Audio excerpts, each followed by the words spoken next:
Ferran Torres met une énorme pression sur Robert Lewandowski. Le Paris Saint-Germain a préféré bloquer la carrière d'une de ses stars qui voulait signer au Barça au lieu de le laisser rejoindre la Catalogne. Pep Guardiola manifeste sa joie après avoir réussi à signer un joueur du FC Barcelone. Là sont quelques-unes, parmi les multiples actualités que nous vous détaillerons dans cette vidéo. Salut à tous, bienvenue dans cette nouvelle édition d'Information. Ferran Torres met une énorme pression sur Robert Lewandowski. Le Polonais, qui lors de ses premières saisons ne voyait pas de réelle concurrence à son poste, doit désormais composer avec un autre attaquant évoluant en numéro 9 et affichant une forme exceptionnelle. Lewandowski et Ferran Torres entretiennent une excellente relation, mais cela n'empêche pas le joueur de Foyot d'être devenu une menace sérieuse pour la place de titulaire du buteur polonais. Lors de ses 2 premières saisons sous Xavi, l'ancien du Bayern n'avait jamais eu la sensation d'avoir un concurrent direct pour sa position. Aujourd'hui, la situation semble bien différente. Ferran Torres est en grande forme. Reconverti définitivement en attaquant de surface et devenu une véritable référence offensive, le Valencien a franchi un cap important. Une bonne partie du mérite revient à Hansi Flick, qui a misé sur lui dans l'axe et lui a donné un rôle central dans l'attaque barcelonaise. Mais au-delà des choix du coach, le travail personnel de l'Espagnol a été déterminant. Par moments en manque de confiance et traversant des périodes de doute, il a su faire preuve de résilience et a énormément travaillé physiquement pour s'imposer. Ce renouveau a même ouvert un débat sur son statut, mérite-t-il désormais d'être titulaire dans les grands matchs?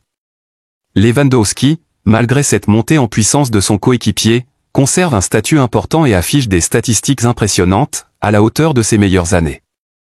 Certes, il peut parfois sembler en difficulté dans le jeu, mais il reste un attaquant redoutable, capable de faire basculer une rencontre en une seule action. De son côté, Ferran se distingue par son profil plus mobile et plus polyvalent. Il décroche, se projette sur les ailes, attaque l'espace et participe davantage à la construction des actions. Et si, en plus, il se montre aussi efficace devant le but que lors de son récital contre Valence en Coupe du Roi, il devient un attaquant ultra complet. Il cumule déjà 10 buts en 25 matchs, soit un but toutes les 94 minutes, et en Coupe du Roi, son ratio grimpe à un but toutes les 24 minutes. Ce n'est d'ailleurs pas une surprise totale. Déjà à l'époque, Pep Guardiola avait perçu son potentiel pour évoluer en pointe, tout comme Luis Enrique qui l'a parfois utilisé à ce poste en sélection. Mais c'est cette saison qu'il semble s'être définitivement imposé dans ce rôle. Certains pensaient que le Barça devait recruter un nouvel attaquant pour concurrencer Lewandowski, mais la solution était finalement en interne. En comparant les chiffres, Lewandowski affiche 30 buts en 32 matchs, avec une moyenne d'un but toutes les 85 minutes, tandis que Ferran marque toutes les 94 minutes. Flick se retrouve ainsi avec 2 buteurs de très haut niveau aux statistiques impressionnantes. Un autre élément marquant vient alimenter le débat, sans Lewandowski titulaire, le Barça a inscrit 22 buts en seulement 4 matchs, infligeant 5 buts au Betis, à Valence et à Majorque, et 7 à Valence en Coupe du Roi. Flick se retrouve désormais face à un dilemme à chaque rencontre pour choisir son avant-centre. Une chose est néanmoins certaine, Ferran Torres n'est plus un simple joker ou un faux neuf. Il est devenu un véritable tueur de surface, avec une palette offensive redoutable qui offre au Barça de nouvelles solutions. Le Paris Saint-Germain a préféré bloquer la carrière d'une de ses stars qui voulait signer au Barça au lieu de le laisser rejoindre la Catalogne. L'histoire de Marco Verratti avec le PSG aurait pu avoir une alternative positive. Parti à Al Arabi à l'été 2023, l'international italien ne devait pas connaître le Qatar après son passage au Paris Saint-Germain. Et pour cause, le projet pour lui était de raccourcir son aventure longue de 11 ans au club, pour rebondir au FC Barcelone en 2017.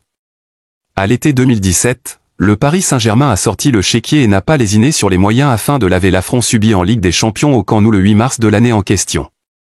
Un souvenir douloureux pour tout fan et suiveur du PSG puisque c'est le soir de la fameuse remontada du FC Barcelone, 6-1.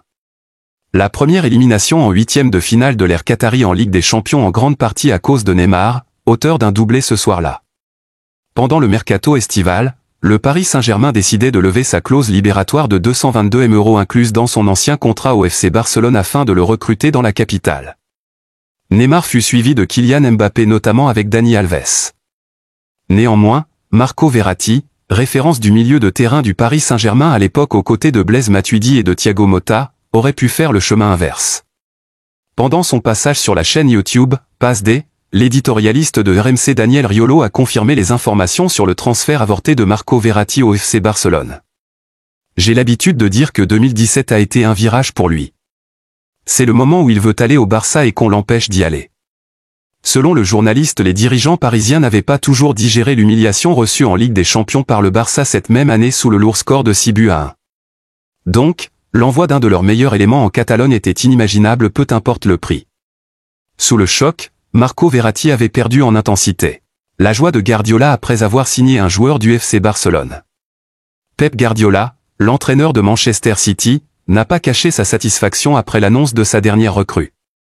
En grande difficulté ces dernières semaines, en atteste la correction subie à l'Emirates Stadium dimanche après-midi face à Arsenal, 5-1, Manchester City a néanmoins comblé ses supporters en annonçant sur le gong l'arrivée de Nico Gonzalez en provenance du FC Porto. Désireux de recruter un numéro 6 suite à l'absence de Rodri, le quadruple champion d'Angleterre a donc jeté son dévolu sur l'ancien milieu de terrain du FC Barcelone. Pour se l'offrir, les Skiblues n'ont pas hésité à poser un montant de 60 millions d'euros sur la table. Guardiola aux anges après l'arrivée de Nico Gonzalez. Invité à s'exprimer sur son nouveau joueur ce vendredi, Pep Guardiola a été dithyrambique « Je suis très content de cette signature, il sera très important. Il est jeune, il peut jouer en numéro 6 et en numéro 8. C'est un jeune garçon fort, je le connais de l'académie de Barcelone et son père travaillait ici », a-t-il ainsi révélé. Un renfort qui fera le plus grand bien à Manchester City, dont l'assise défensive a été rudement mise à l'épreuve lors des derniers mois.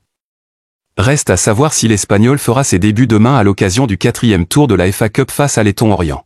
Encore une désillusion pour Pablo Torre. Le milieu de terrain du FC Barcelone Pablo Torre, qui a fait le choix de rester au Barça, malgré l'offre reçue de Porto, pourrait déjà avoir des remords après le match contre Valence. À l'approche de la fin du mercato, Porto a proposé 8 millions d'euros pour engager Pablo Torre.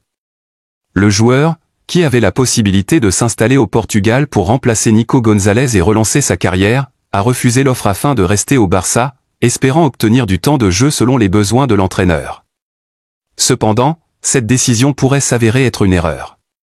Hansi Flick ne compte pas toujours sur Pablo Torre.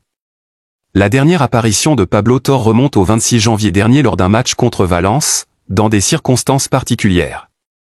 Alors que le FC Barcelone menait largement 7-1, Flick a souhaité faire entrer Gavi pour conclure la rencontre. Cependant, Gavi a recommandé à son entraîneur d'opter pour Pablo, témoignant ainsi d'une certaine harmonie au sein de l'équipe. Malgré cela, la situation n'a pas évolué en faveur de Torre, qui n'a pas été sélectionné hier, même avec la rotation opérée par le coach. Pire, Flick a choisi de faire jouer des vétérans comme Inigo Martinez et Olmo, laissant Torre sur le banc alors que l'équipe était largement devant au tableau d'affichage. Cela pourrait compromettre l'évolution de Pablo, qui espérait progresser et apprendre sous la direction de Hansi Flick.